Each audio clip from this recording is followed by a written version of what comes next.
Antes de empezar esta pequeña charla en Baker Café, yo creo que es necesario que os haga una pequeña advertencia. Y creo que es necesaria porque eso os dará salud mental y podréis enfrentaros mucho mejor a estos datos y procesarlos de una manera mucho más agradable.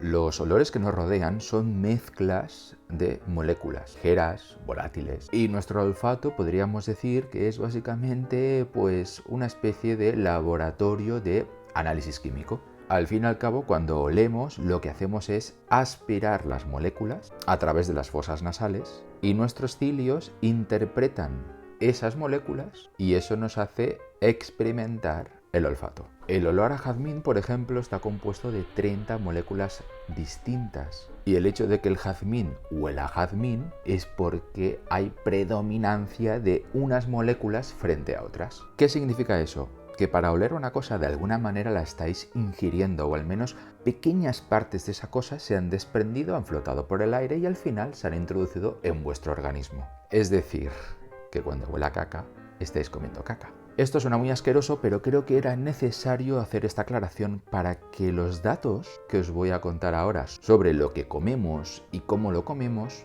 no resulten tan asquerosos. Porque si ya estamos partiendo de la base de que estáis ingiriendo vía nasal toda clase de alimentos asquerosos, pues a lo mejor rebajamos un poco la asquerosidad. O no, quizás estamos aumentándolo. Bueno, he hecho lo que he podido. Sea como fuere, vayamos al tema y aclaremos lo siguiente. Además de las fronteras que existen actualmente en forma de muros, en forma de aduanas, en forma de lenguas, en forma de divisas, en forma incluso de acentos, en forma de color de piel, en fin, fronteras de todo tipo, además de todo eso existen las fronteras gastronómicas. Uno de hecho puede más o menos trazar fronteras bastante claras en función de lo que come la gente. Por ejemplo, los que comen pizza con piña es un mundo aparte. De hecho, a través de la comida, a través de lo que comemos, podemos configurar una cultura hasta un grado de exotismo extremo. Esto lo sabía muy bien Steven Spielberg cuando rodó Indiana Jones en el Templo Maldito. ¿Os acordáis de esa escena en la cual todos los personajes están comiendo cosas asquerosas? Es muy exagerado y realmente es casi una parodia de la cultura que está intentando retratar. Pero es una manera perfecta de hacernos ver que la cultura en la que estamos internándonos es completamente distinta a la nuestra. Tiene unos patrones culturales tan distintos que incluso su manera de percibir el sabor, su manera de disfrutar de los sabores es diferente. Bueno, el momento top es cuando tienen la cabeza de mono, la abren y se comen sesos de mono, les sorben sesos de mono. O cogen esas especie de escarabajos gigantes y se los comen como si fuera... y los vacían como si fueran langostinos. Y cuando Willie Scott, por ejemplo, está muerta de hambre y no puede con toda la asquerosidad de su alrededor, pide una simple sopita y la sopita al final resulta que viene con una pequeña sorpresa, que son glóbulos de ojos. Bueno, ¿a qué viene todo esto? Esto viene a que realmente todos comemos cosas asquerosas no solo a través de la nariz, sino también a través de la boca. Y lo hacemos de forma consciente o inconsciente. A veces de manera consciente no nos parece asqueroso a nosotros, pero sí a nuestros vecinos. Por ejemplo, la morcilla aquí en España es muy habitual, pero en otras latitudes a la hora de describir los ingredientes uno a uno realmente produce arcadas. Pero como he dicho, también hay cosas que comemos que son objetivamente asquerosas en nuestra cultura y sin embargo las seguimos comiendo porque o no lo sabemos o no hay manera de evitarlo. Y no me refiero a cuando aspiramos moléculas de caca. Me refiero a comer fragmentos particularmente grandes, fragmentos macroscópicos de cosas que no nos gustaría comer, pero que tenemos que comer porque no hay otra alternativa, porque económicamente no sería viable no comerlo. ¿Queréis saber qué es? Pues quedaos en esta charla de Baker Café y vamos a comentarlo con un café, en principio creo, sin cosas extrañas.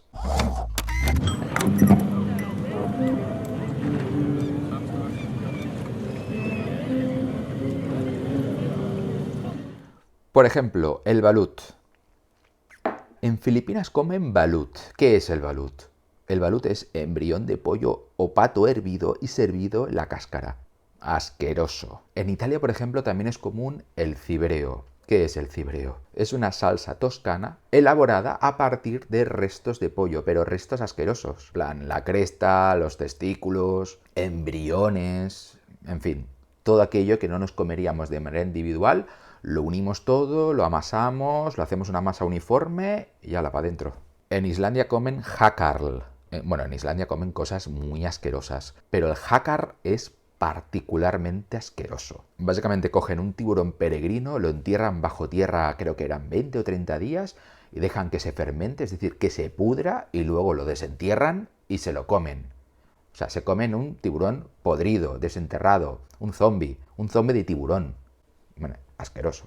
Ah, y una vez han sacado el cadáver podrido, lo cuelgan, dejan que se seque durante 6 meses y luego con un cuchillo van cortando rodajas muy finas y se lo comen eso, vamos, como si fuera, en fin, una delicatessen. También es muy típico cortarlo a daditos y comértelo con palillos como si fueran, bueno, olivas asquerosas, secas, olivas de zombie desenterrado seco, en fin, asqueroso. Aquí queda claro que el paladar depende mucho de la cultura y que lo asqueroso no deja de ser un juicio más o menos subjetivo. Pero ¿qué hay de aquello que tenemos que comer que es asqueroso, pero no nos queda otro remedio más que comer, ya sea de manera informada o lo peor, ya sea sin saberlo? Sí, en serio, hay cosas que comemos asquerosas y no sabemos que las estamos comiendo. Y no me refiero a esos estudios que sugieren que hasta un 20% de los cubitos de hielo que se sirven en bares de Cardiff, por ejemplo, o en restaurantes de comida rápida de Chicago, están contaminados de materia fecal. Básicamente porque los camareros no se lavan las manos una vez salen del servicio y en las manos tienen residuos fecales que acaban introduciéndose también en los cubitos de hielo. No sé cómo, pero es así. Y tampoco me refiero a los tarritos estos de cacahuetes o de quicos o frutos secos varios que te sirven de manera gratuita en muchos bares cuando tomas un refresco, cuando tomas una cerveza, que también al parecer suelen estar contaminados de bacterias coliformes y similares que indican determinado grado de contaminación fecal. Es decir, no estoy diciendo que comamos caca cuando estamos en un bar. Me refiero a algo peor, a algo mucho peor. Según la Agencia de Medicamentos y Alimentos de Estados Unidos, la FDA, legalmente está permitido determinado grado de contaminación de determinados alimentos simplemente porque eliminar por completo esa contaminación requiere de tal inversión económica que no resultaría viable. Esto, recordemos, son mínimos permitidos por ley de contaminación según la agencia de Estados Unidos. Pero en España, aunque no tenemos datos explícitos sobre ello, deben ser similares. Así que agarraos. Cada 100 gramos de chocolate, por ejemplo, podemos encontrar 60 fragmentos de insectos y un pelo de roedor sin que podamos denunciar al fabricante. Sí, lo habéis oído bien. Es decir, que si os encontráis un pelo en una tableta de chocolate, es lo que hay.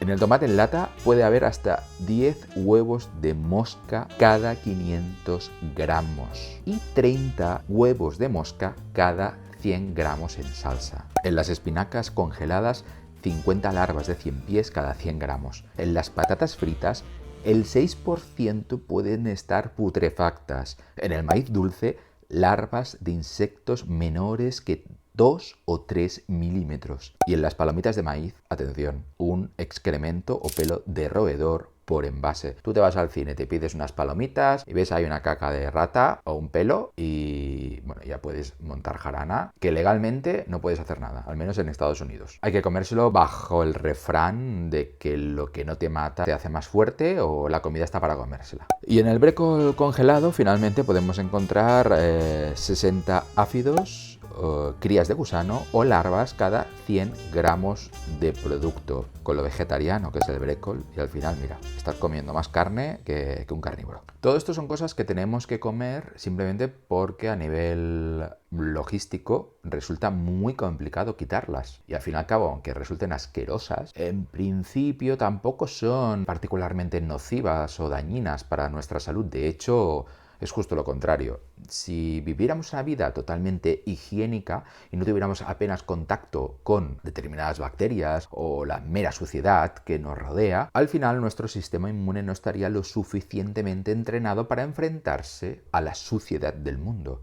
De hecho, es lo que les está pasando a muchos niños actualmente, que como juegan mucho menos en la calle y están mucho más en casa, porque los padres son padres mucho más protectores, lo que se llaman padres helicóptero, pues al final estos niños están siempre pues eso, en la consola, viendo series en televisión y juegan poco en la calle, comen poca tierra del suelo, se comen pocos insectos cuando abren la boca gritando, etcétera, etcétera, etcétera. Pues al final resulta que su sistema inmune es casi prístino, no está apenas desarrollado porque no ha tenido que enfrentarse demasiado a las agresiones exteriores. Y al final lo que ocurre es que cualquier tipo de sustancia que en principio no es nociva, el sistema inmune puede acabar interpretándola como algo nocivo y generar alergias. Y por eso las alergias a los cacahuetes y a los frutos secos en general no dejan de aumentar en todo el mundo y de hecho hay cada vez más muertes por alergias a frutos secos y en particular por alergias a los cacahuetes. Por ejemplo, en Estados Unidos hay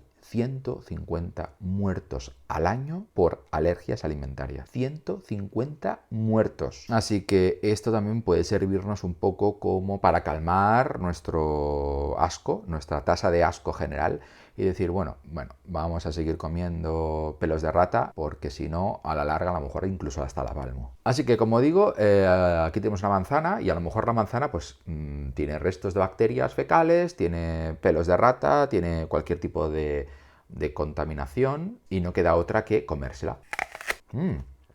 Qué buenos que están los huevos de mosca. Estoy preparadísimo para irme al templo maldito y comer lo que me pongan. Hasta aquí hemos visto las fronteras del asco, hemos visto lo que tenemos que comernos porque no queda otra, porque económicamente no es viable. Ahora vamos a ver cosas que son muy asquerosas si las conoces y sin embargo, sin ellas, muchos elementos no sabrían tan bien como saben. Estamos hablando de que casi son como el aderezo, la salsa, la pimienta, la sal. Estamos hablando de alimentos que enriquecen los alimentos que comemos normalmente, que son muy asquerosos, pero potencian el sabor y hacen que los alimentos que no nos parecen asquerosos sean mucho más interesantes. Os estaréis preguntando, a ver, ¿qué es esto? ¿Qué es esto que me quiero preparar? Bueno, vamos allá. En Sudán, por ejemplo, usan un condimento elaborado a partir de orina de vaca fermentada como potenciadora del sabor, de forma parecida a como se usa la salsa de soja en otros países del mundo.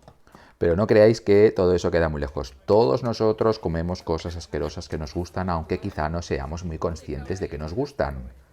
Como el pelo humano. Sí, hay mucha comida, hay muchos bagels, hay muchos pasteles, hay mucha bollería industrial que le meten pelo humano, pero le meten pelo humano de verdad para que esté mejor el producto. En serio. Bueno, no es exactamente pelo humano, pero casi. Si miráis la lista de ingredientes, lo llaman L-cisteína. L mayúscula guión cisteína. Nuestro pelo normalmente tiene un 14% de L-cisteína.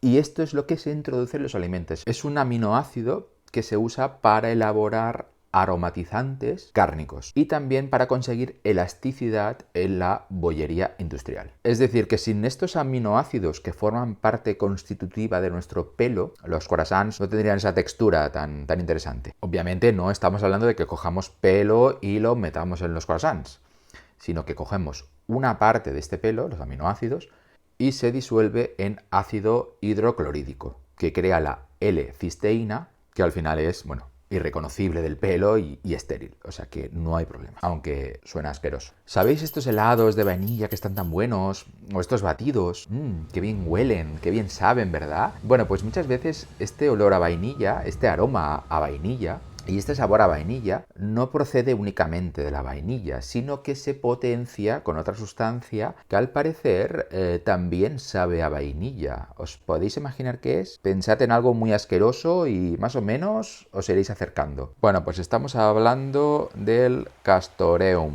Así dicho, no suena muy mal, ¿verdad? Es una secreción de color marrón, ¿vale? Esto ya suena un poco peor. Bueno, vamos al grano. Son secreciones anales de castor. caca de castor. Bueno, no es caca exactamente, pero es algo que excreta el castor por el ano y que se acumula en una glándula entre el ano y el pene. O sea que aunque no sea caca, la verdad es que parece caca y yo no me lo bebería, no me lo tomaría. Pero al parecer esta secreción es muy similar a la vainilla. Parece que es muy interesante para la industria alimentaria y nosotros pues nos lo comemos como si no hubiera mañana, vamos. ¿Puede haber algo más asqueroso que todo esto? Bueno, ya es difícil, ¿eh? Pero hay una cosa que al parecer nos gusta mucho, aunque así a priori nunca lo hubiéramos dicho a no ser que tuviéramos 2 años. Vamos al grano, comer arena. En las listas de ingredientes aparece como dióxido de silicio, que es mucho más eufemístico, ¿dónde va a parar? La Administración de Alimentos y Medicamentos, la FDA, considera seguro el consumo de dióxido de silicio y permite hasta un 2% de contenido de dióxido de silicio, recordemos, arena, en los productos alimentarios. Este dióxido de silicio evita que las partículas finas del producto alimenticio provoquen la aglutinación debido a la absorción de humedad. Bueno, ¿y dónde está esta arena? Básicamente, pues básicamente está en la sal. En la sal ponen arena y también, atención, en la sopa. En la sopa ponen arena. A saber lo que me estoy comiendo ahora.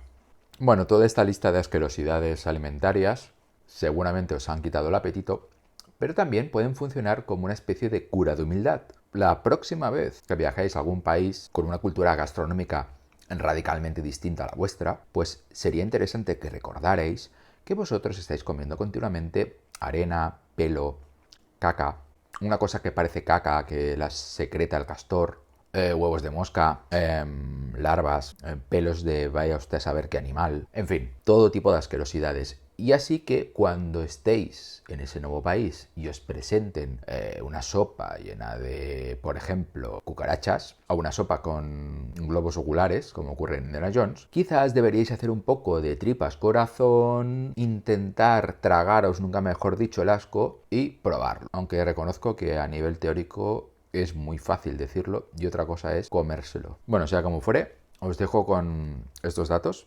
Voy a seguir comiéndome esta manzana, que espero que no contenga nada raro.